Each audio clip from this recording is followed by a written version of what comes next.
We've got a question online from Daryl Guppy of the Australia-China Business Council, and he talks about, or poses the question rather, how do you view the emerging, I guess, the emerging sentiment in the media of, China must pay for COVID?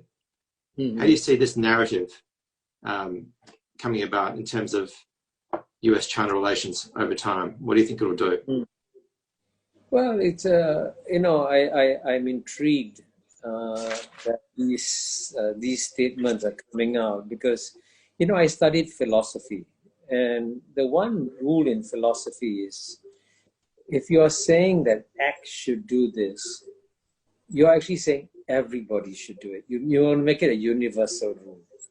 Now, consider the consequences if you make it a universal rule that if a country does damage to other countries, whether sort of intentionally or unintentionally, it must always compensate other countries. As you know, the 2008-2009 financial crisis began with the Lehman Brothers collapse in New York, right?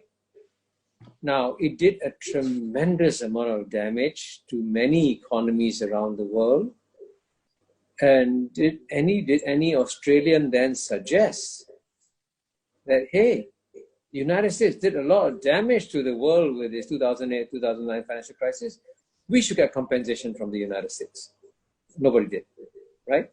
So the question is, and by the way, one thing I guarantee you, that there'll be many more virus attacks. And today, this time around, it sprang up in China, but it could spring up from Africa, like Ebola.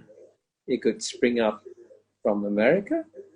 So are we now establishing a principle that if you accidentally, and these viruses are not the result of any intentional accidents. These are just, I'm not a scientist, I'm not a medical doctor, but they just happen, right? And what we should learn from this is that instead of being punitive to the countries that suffered it first, we should immediately help the countries that get affected first, because if we don't help them, we'll get affected by it. Now, we are actually very fortunate that at the end of the day, the Chinese, after their initial missteps, after their initial bungles, came down so hard, so tough, that they stopped it completely almost in China. And they took some very brave decisions, like locking up a province of 60 million people 2 days before Chinese New Year. Now that's amazing. I can't imagine any American politician locking down America 2 days before Thanksgiving. It's almost impossible because everybody wants to go home for Thanksgiving. But that's what China did. So let's be very clear and clinical about what China did many things wrong, but China also did many things right. And the people who say this is not just the World Health Organization.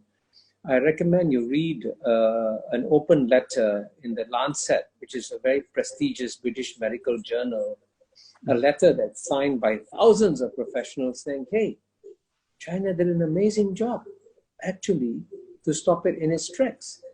So I think it's very important to be very fair and objective in our assessments of these things.